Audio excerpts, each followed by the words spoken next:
নমস্কার, Indian news TV YouTube channel থেকে শুনছেন এখনকার বিশেষ খবর পড়ছি আমি চন্দ্রানী চক্রবর্তী গাঙ্গুলি। ইন্ডিয়া জোটকে ভাঙতে পারবে না বিজেপি, মোদী শাহের অহংকার চূর্ণ হয়েছে মমতা। আমরা এনডিএ চাই না, আমরা ইন্ডিয়া চাই মমতা। অযোধ্যাতেও বিজেপি হেরেছে মমতা।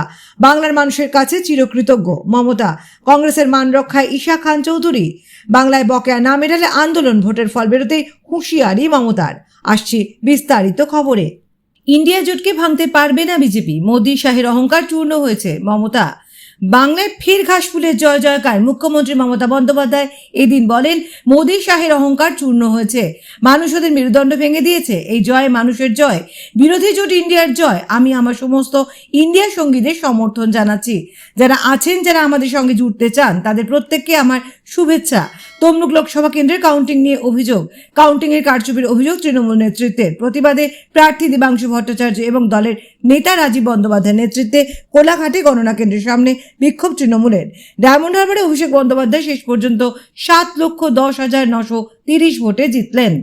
আমরা এনডিএ চাই না, আমরা ইন্ডিয়া চাই মমতা বন্দ্যোপাধ্যায় এদিন বলেন, আমি ইলেকশন কমিশনের থেকে জানতে চাই কেন প্রধানমন্ত্রী আসার পর বদল হলো আইএএস আইপিএসদের। পার্থ জিতেছে, এটা পার্থর ক্রেডিট। যারা রোজ রোজ পার্টি চেঞ্জ করে তাদের সাথ মানুষ দেয় না কোনো কারণ ছাড়া। অত্যাচার পরাস্ত হয়েছে, আমি খুশি। মোদি সিঙ্গল মেজরিটি পাইনি, আমি খুশি। আমি কি সারা বছর ধরে সিআরপিএফদের রেখে দেব? আমার কি কলেজ বিশ্ববিদ্যালয় খুলবো না? আমরা দেখিয়েছি শান্তিপূর্ণ নির্বাচন কিভাবে করতে পারি। যারা যারা এই সরকারকে সাপোর্ট করবে সরকার করার জন্য, তাদের শুধু এটুকুই বলতে পারি, আমরা এনডিএ চাই না, আমরা ইন্ডিয়া চাই। আমরা চাই ইন্ডিয়া টিম লিড করুক। মোদিজি, আপনার ম্যাজিক চলে গিয়েছে, আপনার বিশ্বাসযোগ্যতা চলে গিয়েছে, তাই আপনি পদত্যাগ করুন। মোদিজি, আপনার ম্যাজিক চলে গেছে, তাই জন্য আপনি পদত্যাগ করুন। আরএসএসকে অনুরোধ করব, বিজেপিতে কিছু ভালো লোক আছে, তাদের সময় মতো পরিবর্তন করতে। অযোধ্যাতেও বিজেপি হেরেছে মমতা বন্দ্যোপাধ্যায় বলেন, যে অযোধ্যাকে নিয়ে এত কিছু করেছে সেই অযোধ্যাতেও বিজেপি হেরেছে।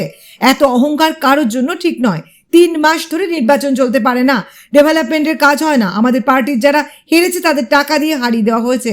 আমি চাই মোদিজি পদত্যাগ করুক, হোম মিনিস্টার পদত্যাগ করুক। এই জয় ইন্ডিয়ার জয়, দেশের জয়। মোদি যদি ক্ষমতায় না থাকতো তাহলে মোদির আসনের অর্ধেক হতো। আমি কিছু চাই না, আঞ্চলিক রাজ্যগুলোর টাকা কেন্দ্র দিক। ইডি সিবিআই যে কাজগুলো ওরা করে, এই কাজগুলো অবিলম্বে বন্ধ করুক। যদি বন্ধ না করে তাহলে এমন মুভমেন্ট হবে যে কাউকে আটকাতে পারবে না। বাংলার মানুষের কাছে চিরকৃতজ্ঞ মমতা বন্দ্যোপাধ্যায় বলেন, বাংলার মানুষের কাছে চিরকৃতজ্ঞ। বিজেপির তৈরি করা সমীক্ষা দেখে আমার মনে হয়েছে আমি কি নিজের ওপর আস্থা হারাচ্ছি? প্রশাসনকে অপমান করেছে, ডিএমআইসি বাতিল করেছে, বিজেপির এক গদ্দার এইসব করেছে। আমি খুব খুশি বাংলার মানুষের রায়ে। সন্দেশখালীতেও জিতেছি, সো কল্ড হোম মিনিস্টার। উত্তরবঙ্গে ওদের মেরুদণ্ড ভেঙে দিয়েছে, রাজনৈতিক বদলা নেব। তমলুক ও কাঁথি নিয়ে সেখানে পর্যবেক্ষককে কাজে লাগিয়ে কি করা হয়েছে। আমি খুশি মোদি একা ক্ষমতায় আসেননি, ওনার পদত্যাগ করা উচিত। ক্রেডিবিলিটি নষ্ট হয়েছে, নীতিশ আর টিডিপির পায়ে ধরেছে। এদের আমি চিনি, ইন্ডিয়া ভাঙতে পারবে না। কংগ্রেসের মান রক্ষায় ঈশা খান চৌধুরী। রাজ্যের একমাত্র কংগ্রেস প্রার্থী ঈশা খান চৌধুরী জয়ী হয়েছেন। উল্লাসে আবির মেখে বাজনা বাজিয়ে জয়ের আনন্দ উপভোগ করেছেন কংগ্রেস কর্মীরা। দক্ষিণ মালদা লোকসভা কেন্দ্রের প্রার্থী ঈশা খান চৌধুরী জয়ী হলেন। গনি খানের গড় রক্ষা করলেন ঈশা খান। চারিদিকে সবুজ ঝড়ের মাঝে হাত চিহ্নের মান রক্ষা করলেন ঈশা। 1,15,000 ভোটে জয়ী হয়েছেন তিনি। তৃণমূল ও বিজেপি প্রার্থীকে পেছনে ফেলে দিয়েছেন তিনি। মুর্শিদাবাদের বহরমপুরে ভেঙে গিয়েছে অধীর গড়। অধীর চৌধুরী পরাজিত, তবে মান রক্ষা করেছেন ঈশা খান চৌধুরী। শেষ পাওয়া খবর অনুসারে দ্বিতীয় স্থানে রয়েছেন বিজেপির প্রার্থী শ্রীরূপা মিত্র চৌধুরী। এখানে তৃতীয় স্থানে রয়েছেন তৃণমূলের প্রার্থী শাহনওয়াজ আলী রায়হান। রাজ্যের একমাত্র কংগ্রেস প্রার্থী ঈশা খান চৌধুরী জয়ী হয়েছেন। উল্লাসে আবির মেখে বাজনা বাজিয়ে জয়ের আনন্দ উপভোগ করেছেন কংগ্রেস কর্মীরা।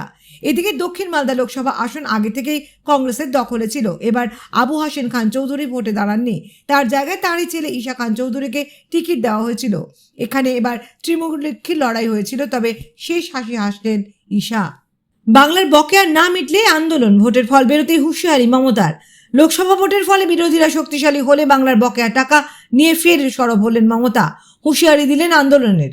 বাংলার বকেয়া টাকার দাবিতে লাগাতার আন্দোলন চালিয়েছে তৃণমূল। দিল্লিতে ধর্ণা অবস্থান সবই করেছে তারা, কিন্তু সেসবে চিঁড়ে ভেজেনি। কেন্দ্রে অনড় নিজেদের অবস্থানে। লোকসভার ভোটের ফলে বিরোধীরা শক্তিশালী হলে বাংলার বকেয়া টাকা নিয়ে ফের সরব হলেন মমতা। হুঁশিয়ারি দিলেন আন্দোলনের। ভোটের ফল দেখে এখনো পর্যন্ত বলাই যায় বিজেপি সরকার গঠন করতে চলেছে কেন্দ্রে। আবার অন্যদিকে শক্তিশালী হয়েছে বিজেপি বিরোধী জোট ইন্ডিয়াও। রাজ্যে তৃণমূলও ভালো ফল করেছে লোকসভা নির্বাচনে। ভোটের ফল প্রকাশের পর এক সাংবাদিক সম্মেলনে মুখ্যমন্ত্রী বলেন, বাংলার বকেয়া অবিলম্বে ফেরত দিতে হবে। বকেয়া না মেটালে আন্দোলন হবে। লজ্জা থাকলে আমাদের টাকা এখনই ফেরত দেওয়া হোক। প্রসঙ্গত 100 দিনের কাজ সহ বিভিন্ন ক্ষেত্রে বকেয়া টাকা কেন্দ্র দিচ্ছে না বলে রাজ্যের অভিযোগ। টাকার দাবিতে এর আগে একাধিকবার মমতা বন্দ্যোপাধ্যায় নিজে দরবার করেছেন প্রধানমন্ত্রীর কাছে। অভিষেক বন্দ্যোপাধ্যায়ের নেতৃত্বে একাধিকবার দিল্লিতে আন্দোলনও করে তৃণমূল। গ্রামোন্নয়ন মন্ত্রকে ধারণাও দেন, ধর্নার দেয় তৃণমূল নেতা নেত্রীরা।